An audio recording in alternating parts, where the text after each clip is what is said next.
measure different form of metals, which is metal speciation for arsenic, which is very important because some arsenic in your water looks different than other arsenic you have in your body or you're excreting in the urine. And then we have another new technique, which is metal isotopes, that can tell us where the metals come from and how they come from the environment into your body.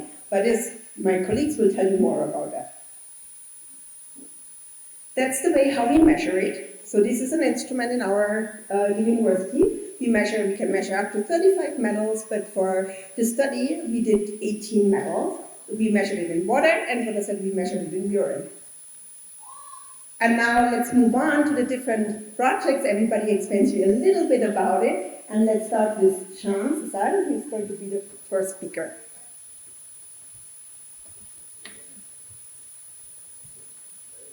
Thank you, Kathrin. Thank you, everyone. Thank you for having me. My name is Azad. I'm a postdoctoral research scientist at Columbia University. Today I'll talk about our research on groundwater arsenic modeling in OST. This work mainly focused on improving arsenic prediction with high resolution for private wells. We all know that private wells are heavily used in OST, and these wells are not regulated and as public water supply. So the quality of groundwater is very important for public health because of the contaminants like arsenic. But predicting arsenic is very challenging because the concentration can change over small spaces. For example, if you have one well that may have low levels of arsenic, but the neighboring well can have high level of arsenic. So we need high resolution model, probably at a household resolution, to really identify the risk. There are many existing models available that can do prediction, but those national level and regional level models do not work well for OST because a majority of those models outputs at coarse resolution, typically at 1 kilometer, that we cannot use to determine household level risk. Also, those models mainly use a lot of inside information which we do not have for OST, and they typically have very low accuracy for this community. I can give you one example. This map shows the national level arsenic risk map that comes from a national level model. In this map, all the yellow color represent low arsenic risk. The orange color represent a moderate arsenic risk, and a red color represent high arsenic risk. If I zoom in to OST, you can see the entire OST is in yellow color. So this model is predicting the entire community as low arsenic risk, which is not right because we have sampled a lot of wells in this place, and we found a lot of wells have high levels of arsenic, which is indicated in red dots in this map. So we need to make a better model. This is a very high-level overview of our approach. We used 881 water samples from OST. This comes from 4 different sources. And we used surface-based hydrological and geological parameters to build our model. This is our arsenic prediction map, a risk map. Here, in this map, the red zones, the red color represent the places where we have high chance of having high arsenic. And the yellow color represents we have low chance of having high arsenic. According to our model, there are like 68% of land in OST has a chance of high arsenic. And our model has a pretty good accuracy of 84%, which is far better than existing models. Currently, we are developing a dashboard for the community so that the community leaders, community members can use this dashboard and use these maps to make critical decisions. So in conclusion, we found that the national models and regional models do not work well for OST, but we managed to develop a good model for OST that can predict arsenic at high resolution and with a high accuracy. We can use these models to identify risk zones. We can also use these models to prioritize testing and outreach, and we can use the maps for that can guide our new well placement, and also it can help for infrastructure and housing infrastructure support. Thank you so much. I also have a poster, so if you have any questions, you can come visit to my poster. Thank you.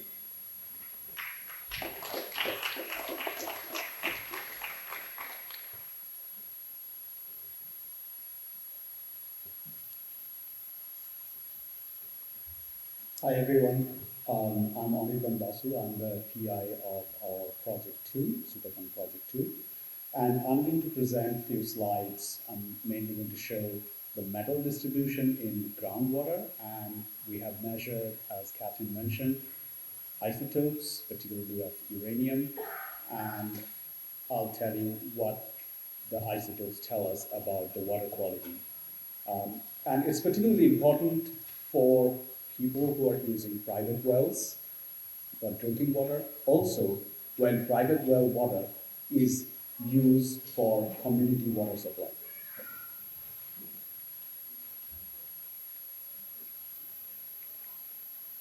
So I'll start with a very brief overview of what groundwater looks like underneath our feet.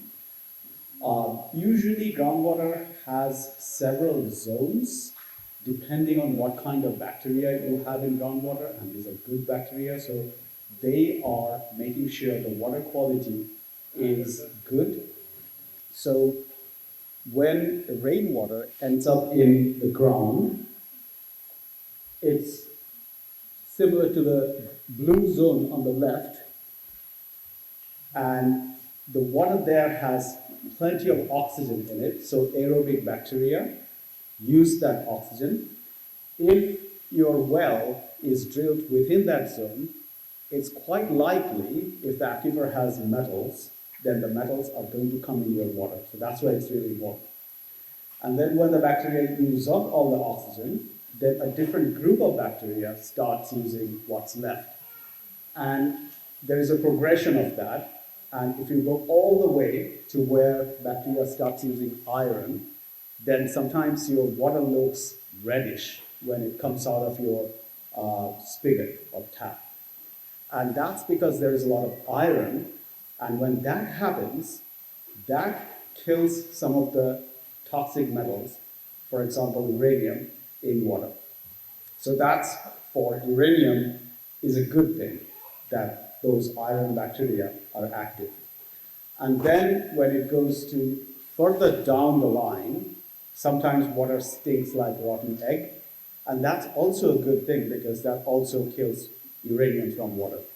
So keep that context in mind when I show you the next one. And this is a photo of a bacteria that using uranium, and the black dots over there on the left, on my left, those are uranium solids. So it means that uranium is not in the water when that bacteria is active.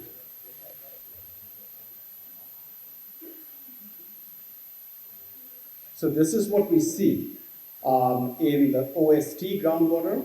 So we collected samples and we measured uranium. Top left is uranium, and you see the red colors show high concentrations and blue low concentrations. So if you follow the red colors on the top left diagram,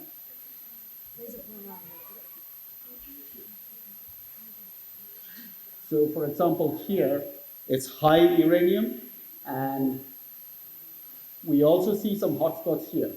So in these areas, there are high uranium levels in the water.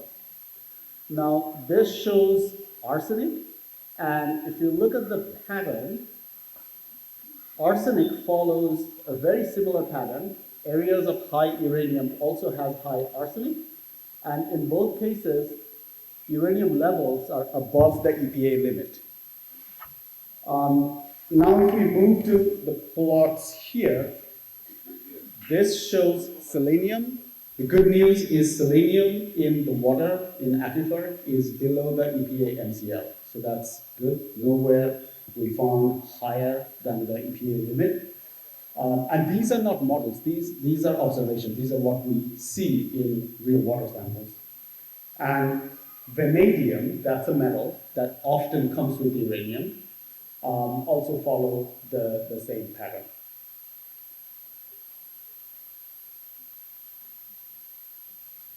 So now, two important metals. One is manganese and the other one is iron. We see a very different distribution.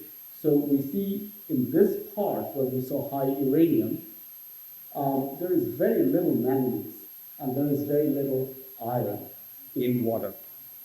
But in this zone, there is high iron, and iron, when it happens, it removes uranium from water. And the same story we get from uranium isotopes. So uranium isotopes tell us where this reaction, uranium removal, is happening. So the way to read these two maps is this is the part where uranium isotopes tell us that actively uranium is coming into water from the aquifer. And then this zone is where iron bacteria is removing uranium. Now we use another type of isotopic tracers that tells us how far uranium is traveling. And that's shown by this map. So this color tells us that uranium hasn't moved far from its source. And what we understand is uranium is entirely geogenic in this block. And these areas, blue areas, uranium traveled quite a bit from its source. So if you have more questions about this, I'm happy to talk to you after this presentation. And this work is done by our postdoctoral trainee, Origin Mithro. Moving on to CRST, we see very similar patterns here. So this tells you about uranium hotspots. So we see a couple of uranium hotspots where uranium goes above the MCL. Selenium is not a problem, although some hotspots coincide with uranium hotspots, but the levels are below the EPA limits. One thing we found in both OST and Shan River is that uranium is correlated with lithium. Now, lithium is not regulated, and Kathrin later is going to talk about lithium, but I just want to mention that we did find a correlation between uranium and lithium in water. We do see, so this is the lithium, same spot where uranium shows up. Arsenic is generally very low in CRST water. That's the good news, that it's 5 times as low as, 5 times lower than the EPA limit. So that's really good. There is almost no arsenic there. And there is an iron hotspot here, and iron is much higher than the OST. Isotopes tell us the same story, that these areas are closer to uranium sources, and there are areas where uranium is being naturally cleaned up from water because of iron. And then I have maps with the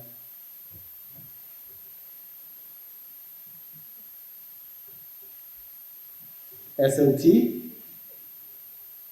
Here it's slightly different because uranium is really low. It's 3 times lower than the EPA limit. But we do see 2 hotspots where there is relatively high uranium than the rest of the aquifer. Selenium generally is low. We don't see correlation between uranium and lithium. Arsenic, we do have some arsenic hotspots that goes over the EPA limit. And iron here in SLT is much higher, 10 times higher than what we saw in CRST and OST. So that's a consistent story that high iron means low uranium, and that's sometimes a good thing, sometimes that causes more arsenic. And then this is my last slide. Again, the isotopes shows very clearly the isotopes tell us very clearly where uranium is removed from water and where the sources potentially are. I'm going to skip this slide, so I'm going to hand to the next speaker. everyone. I'm Grace Santos. I'm a third-year PhD candidate, and I'm just here to talk briefly about some of my work that's focused on selenium. Okay.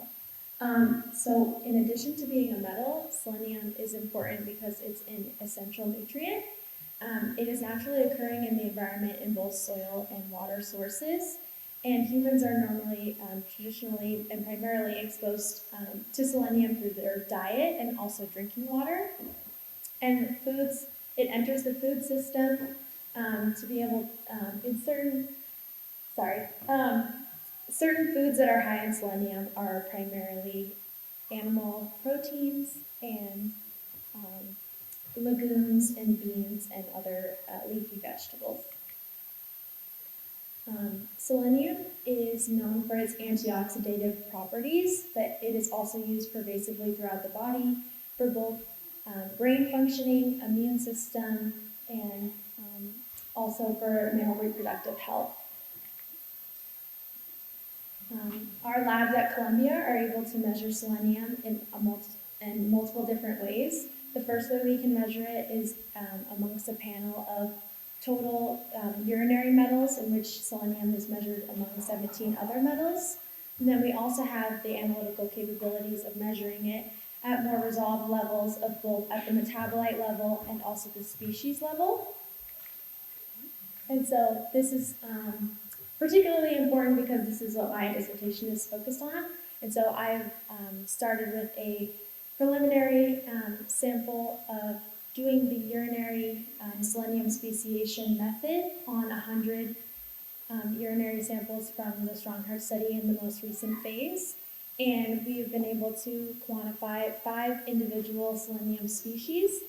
And out of these 100 samples, we have paired data to water selenium, and we can observe that in this correlation plot here, that while all of the urinary species are well correlated positively with each other, when we pair these urine measurements with the selenium in water, we can see that there are certain species, the inorganic ones, that are well correlated with the water selenium, while the organic species we see are not well correlated with the water.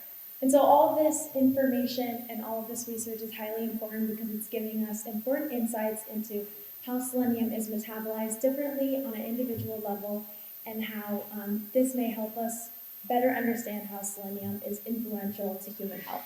Thank you.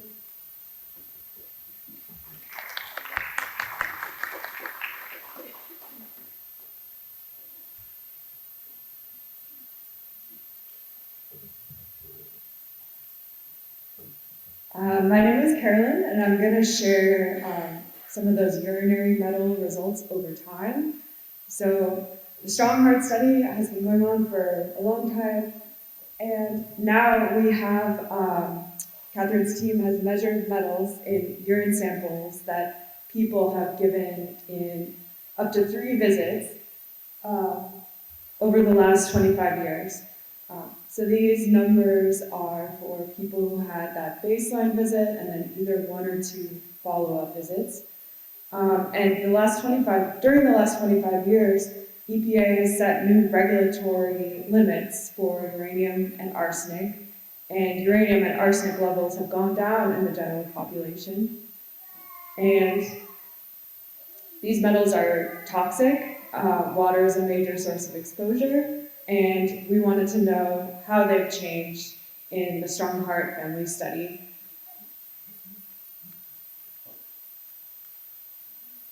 So these plots show levels of those toxic metals in urine in those about 600 people over time. So on the bottom of the plot is the visit, first 2001 to 2003, and then the most recent visit was 2022 to 2025. The bar in the middle of each box is the median level, and you can see that's gone down. And each box is the middle 50% of people's levels, which you can see have gone down for all metals, and in particular uranium. So then in models accounting for people's repeated visits over time and people's clustering within families in the study. Uranium has gone down 30%, and arsenic has gone down 15% in all strong heart family study participants with at least one follow-up.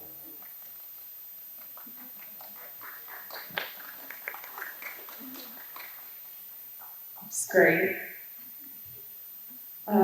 Then this slide shows those same results separated out into the study centers. From the left, Arizona, Oklahoma, and then on the right, the 3 tribes that have participated in North Dakota and South Dakota. And again, declines in all of those metals at all 3 study centers. But the biggest declines in Arizona. But still declines here. And this slide, I guess less good news. The first row is the numbers for those metals, the median, and the range in which half of people fall into. The next row, North Dakota and South Dakota participants. And the bottom row, a comparison of the U.S. General population, the U.S. National Health and Nutrition Exam Survey. So even with these declines, at the most recent visit, levels in the Strong Heart Family Study and here in the Dakotas are probably still higher than the general population, and especially for uranium. So that median level is about 4 times the estimate in the general population. So more work to be done. Thank you.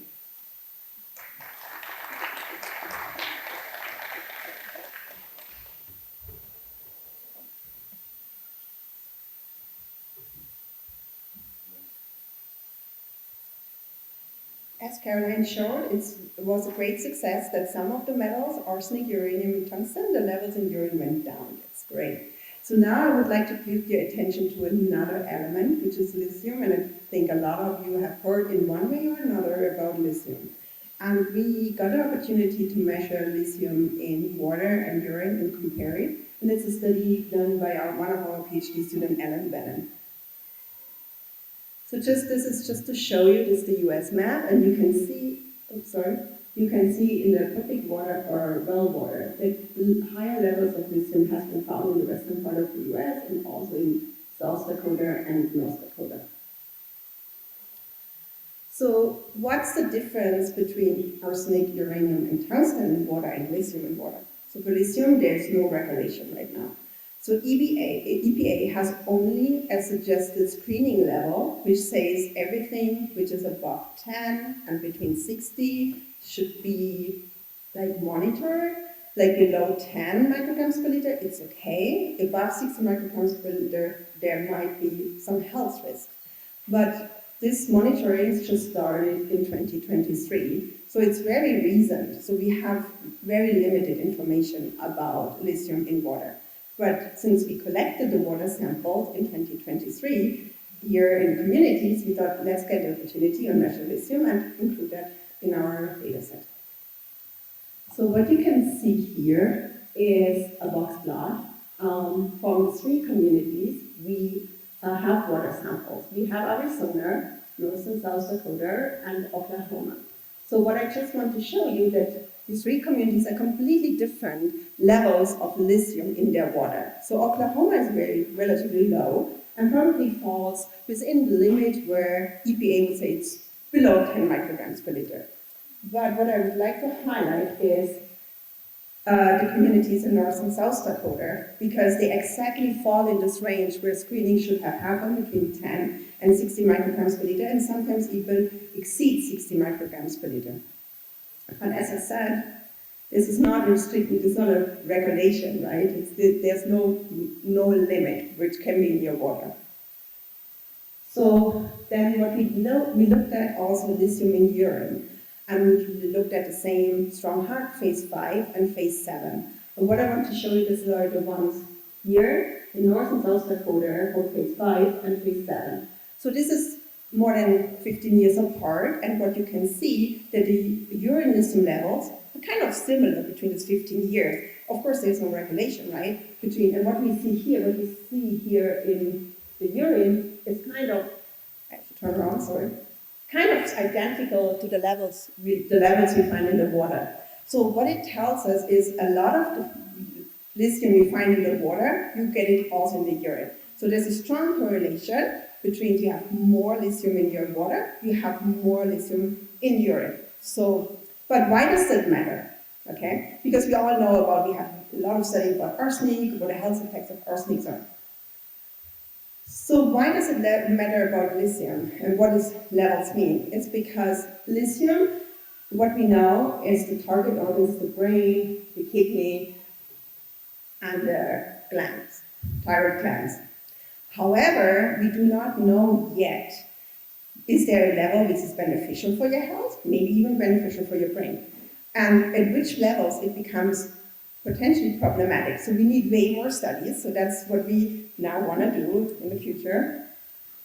And why this matters in general in looking into the future, why this could be very important, is because we know that lithium mining might potentially increase in some areas, and also with more e-waste, with a lot of lithium batteries, and we have heard earlier about waste burning, and if there are batteries which contain lithium, so lithium could be released in the environment. This could be two potential sources that lithium in the future might increase in the environment. So now we have already measured it in urine, so we have a better understanding of what might happen in the future if we collect more samples.